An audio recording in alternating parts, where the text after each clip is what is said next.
Quanto tempo você recebeu uma promessa de Deus e você está aguardando ela se cumprir na tua vida? Porque eu aguardei 7 anos para ver a promessa de Deus se cumprir na minha vida, mas ela se cumpriu.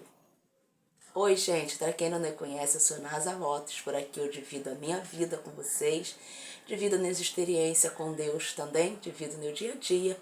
Então, se você está chegando por aqui agora, seja bem-vindo a esse canal. Fique à vontade, deixa seu like, seu comentário. Não se esqueça de se inscrever no canal. Gente, ignore essa voz aqui. O que acontece? Eu tenho um problema seríssimo com golpe de ar. E aqui na minha região está frio, a gente não está acostumado com frio aqui, gente. Eu moro no estado do Rio de Janeiro, a gente não está acostumado com frio. Enfim, tomei um banho quente, fui na minha varanda fazer algo e foi o suficiente para acordar assim. Só de sair na minha varanda, não cheguei nem a pegar serena nem nada, só de sair na varanda. Eu fiquei assim, então ignora essa voz de tato rouco aqui e foca no que eu vou contar para vocês agora. Gente, essa promessa que eu vou estar relatando nesse vídeo demorou 7 anos para se cumprir na minha vida. Nós tem outras promessas que demoraram, nós tento pena para um outro vídeo. Nesse vídeo eu vou estar contando essa promessa de Deus na minha vida, que se cumpriu e foi maravilhoso. Para começar esse vídeo, eu vou estar convidando vocês a ler comigo a palavra do Senhor, que se encontra no livro de Eclesiastes, capítulo 3 em diante. A gente vai ler do versículo 1 em diante. Capítulo 3, versículo 1. O título da minha está assim: para todas as coisas um tempo determinado por Deus. Tudo tem seu tempo determinado, atento para todo o propósito debaixo do céu. Atento de nascer, tento de morrer, tento de plantar e tento de arrancar. O tento se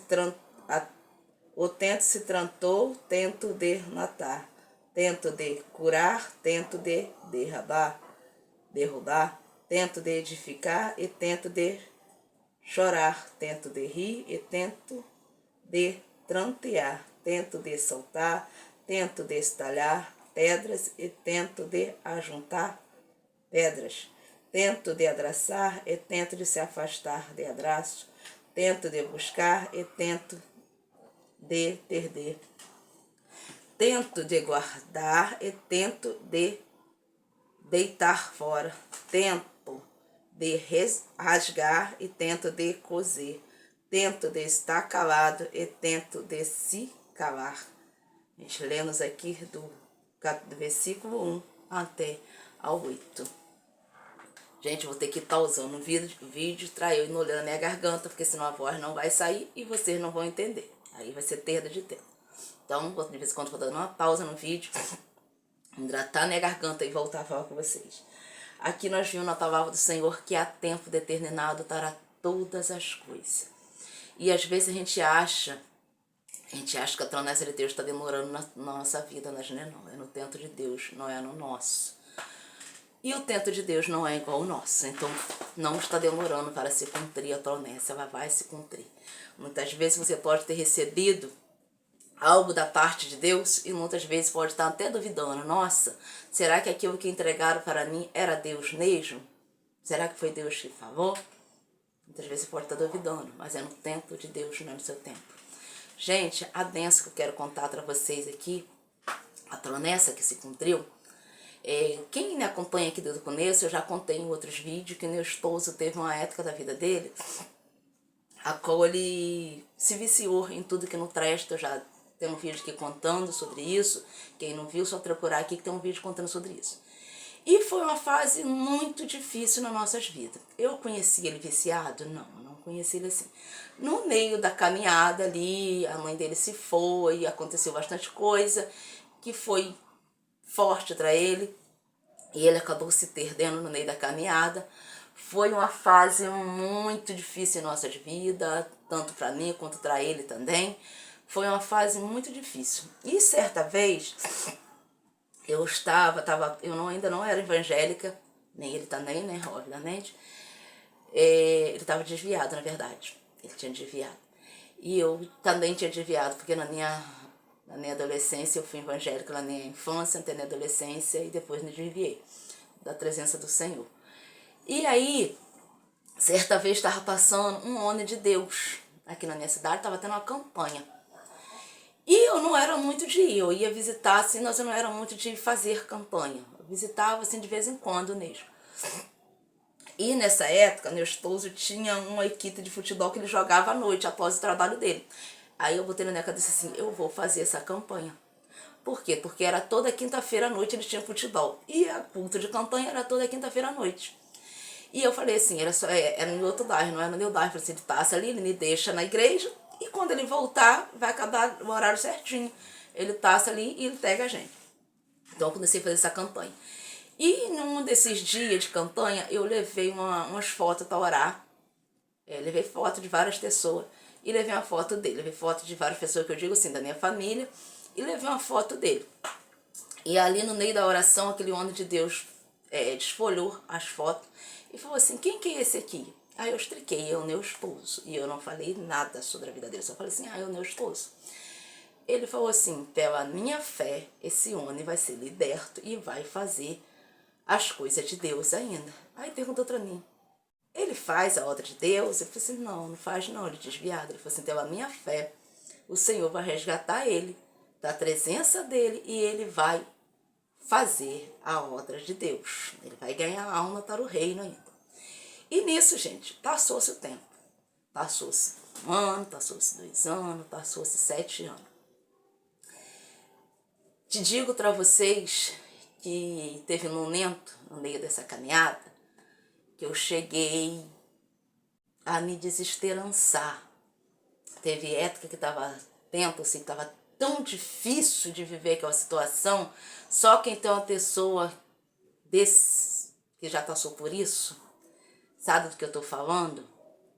Eu estou trazendo esse vídeo que não é transtorno, meu esposo. Eu estou trazendo esse vídeo que está a contar que a maravilha que Deus fez na nossa vida. E também para incentivar, porque eu sei que tem mães com filhos viciados, tem mulheres com filhos viciados, que nem acompanham e que estão se sentindo desesperançadas. Mas a esperança é Deus. Na época que eu estava passando por isso, eu escutava muitas palavras de desincentivo, tipo assim, desiste, ele não tem mais jeito, não vai dar certo. E eu escutava isso de quem? Da própria família dele, porque eu morava dentro do quintal de família ali. Então a minha família só foi ficar sabendo disso depois que tudo passou, porque eu procurava não contar essas coisas para minha família, porque eu sabia do julgamento. Então eu procurava não ter mais essa carga em cima de mim, esse julgamento. Na extra-família dele, quando ele já sabia de todo o procedimento, eu me abria, falava, porque ele já sabia mesmo. E eu escutava muita palavra de desânimo. Tipo assim, vai viver tua vida, tu é nova, desiste do seu casamento, desiste dessa vida. Mas eu tinha plena consciência que meu marido não era um drogado. Ele estava passando uma fase, ele estava drogado. Ele não era ele. Ele nunca deixou de trabalhar, ele sempre cumpriu com as obrigações dele. Aquilo ali era só um momento.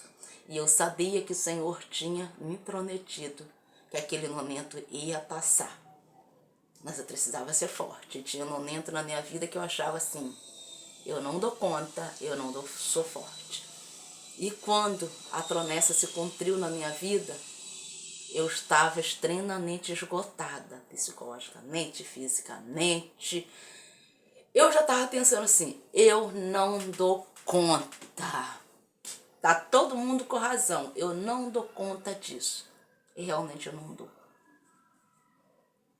Meu marido só se libertou porque Deus quis.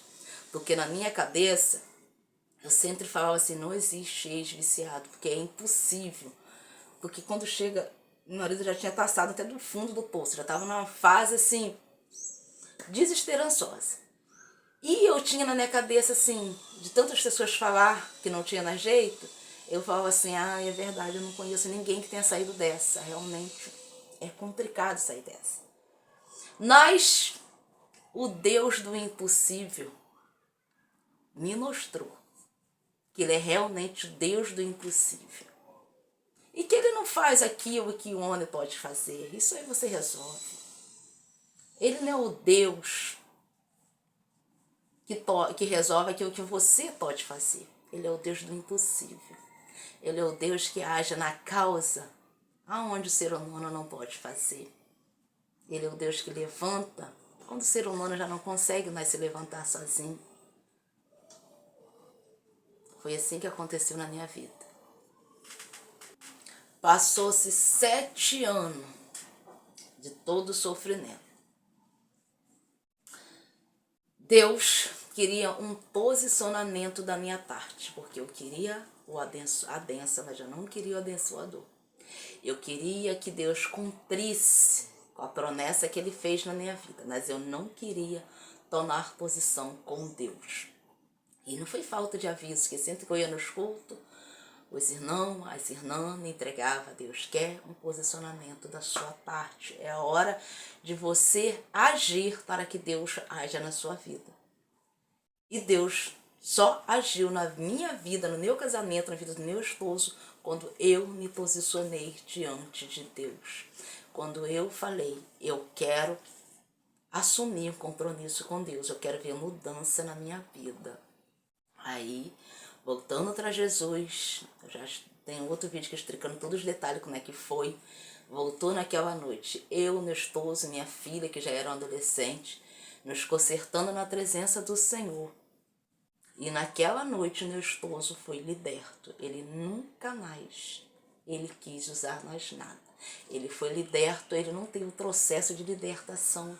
Assim, gosta de pessoa, vai desapegando, desmamando, largando aos pouquinhos. Não. Ele voltou para Jesus e a partir daquele dia ele não usou mais nada. Ele mudou. A vida dele foi transformada naquele dia. Não teve o procedimento de ir tarando aos poucos, de ter que se internar em clínica, de nada disso. Não. A partir do momento que nós nos posicionamos diante de Deus, ele foi liberto. Eu fui liberta de todo o meu mundanismo, de tudo aquilo que não prestava, o Senhor me libertou. Mas teve coisa que eu fui deixando de fazer aos poucos. Como, por exemplo, usar roupa curta, essas coisas assim. Eu fui deixando de fazer aos poucos. Não foi assim imediatamente, até porque eu não tinha um guarda-roupa para eu usar assim imediatamente. Mudar tudo do jeito que Deus queria. Mas a transformação dele foi, a promessa se cumpriu naquela noite, foi um culto de quinta-feira à noite. Vocês lembram que eu falei que a campanha era no dia de quinta-feira? Pois a promessa se cumpriu num dia de quinta-feira também. E na quinta-feira, as igrejas aqui do meu bairro, eu não sei porquê, não tinha culto. Tinha culto. Não era dia de culto aqui no meu bairro. E só tinha culto no centro da cidade. Eu tinha chegado com dinheiro de faxina, eu era faxineira nessa época, ainda sou, né? E cheguei em casa, eu já estava esgotada, assim, entregando aos tontos, não tinha lá, falei, Jesus, eu não dou conta mais. Deus usou a minha cliente naquele dia. Eu nunca fui de levar podrão para o serviço, naquele dia eu cheguei muda, saí calada, como eu sempre fazia. Eu sei que ela olhou para mim, ela percebeu que algo estava errado, e ela falou assim, olha, não importa o que tenha acontecido, o que você está passando. Sai daqui, Deus é maior do que qualquer podrão. Ela não era evangélica, ela não era nada. Deus usou uma pessoa para falar comigo naquela manhã. E eu, mesmo desesperançada, trabalhei aquele dia todo, continuando com o coração rasgado, triste, desesperançada da vida. Quando eu cheguei em casa, meu esposo estava arrumado em cima da cama, falando. Me contou todo o procedimento que ele estava passando, e ele falou assim, agora eu quero aceitar Jesus. Nós se arrumamos, pegamos um ônibus, fomos para o centro da cidade, e ali era um dia de quinta-feira. Nós aceitamos Jesus, e hoje está a honra e glória de Deus. Estamos firmes, e hoje, pela honra e glória de Deus, eu posso dizer, eu e minha família servindo ao Senhor. Eu e minha casa servindo ao Deus vivo, todo-poderoso. Se você acha, você está aí esperando a promessa de Deus se cumprir, e você acha que está demorando, Não está demorando, não. Deus só está te preparando para você receber essa bênção. Pode ser que você ainda não esteja preparado para receber essa bênção. Se Deus tivesse me dado a bênção antes desses 7 anos, antes de tudo que eu passei, eu não teria amadurecido. Meu esposo não seria o pastor da igreja hoje em dia. Se ele tivesse me entregado a benção, tivesse libertado meu esposo lá atrás, provavelmente eu não teria aceitado a Jesus. Eu ia falar que foi só coincidência. Foi a mão do homem. Eu ia falar, porque nós somos seres humanos. Eu ia esquecer da promessa que Deus fez. Mas não. Deus deixou chegar a um ponto aonde a mão do homem não ia conseguir fazer mais nada. Deus deixou chegar a um ponto aonde ele falou assim, agora você se posicione, tem a sua casa, tem o seu esposo, tem a vida da sua família. Às vezes a promessa de Deus, aliás, não se cumpriu na sua vida ainda porque você não se posicionou do jeito que Deus está mandando. A ver, Deus já usou vários vasos, já usou a palavra, você já deu a vida, Deus já falou para você, te conserte, se coloca de pé, que eu falarei contigo, e você ainda não se posicionou. Se posiciona, se coloca na posição que Deus quer que você fique. E você vai ver a promessa se cumprindo na tua vida. Porque Deus não é homem para que minta. Se Deus prometeu, vai se cumprir. Mas não é do seu tempo, não é no tempo que você quer, não adianta fazer terraça, porque Deus não trabalha dessa maneira. É no tempo de Deus. Essa promessa foi maravilhosa que se encontrou na minha vida. Teve outras promessas que eu vou estar trazendo aqui em outros vídeos que demorou mais tempo. Mas essa foi a promessa que mais mudou a minha vida. Por isso eu fiz questão de trazer aqui hoje. Porque eu sei que muita gente... Ai, gente, tá passando um avião aqui bem agora. Muita gente passa por esse programa. E quando a gente está dentro desse programa, a gente se sente desesperançada. Se sente assim... Não tem mais jeito, não tem o que fazer, a não ser esperar ele de arrasta. Infelizmente, isso passa na cabeça pra gente. Mas Deus transformou a vida do meu esposo, transformou o meu casamento, transformou a minha vida. E assim Deus vai fazer na sua vida também. Se posiciona na presença do Senhor. Esse foi o vídeo de hoje, esse foi o testemunho, um pouquinho do testemunho da minha vida. Fique tudo na paz do Senhor Jesus. Tchau, tchau. E até o próximo vídeo.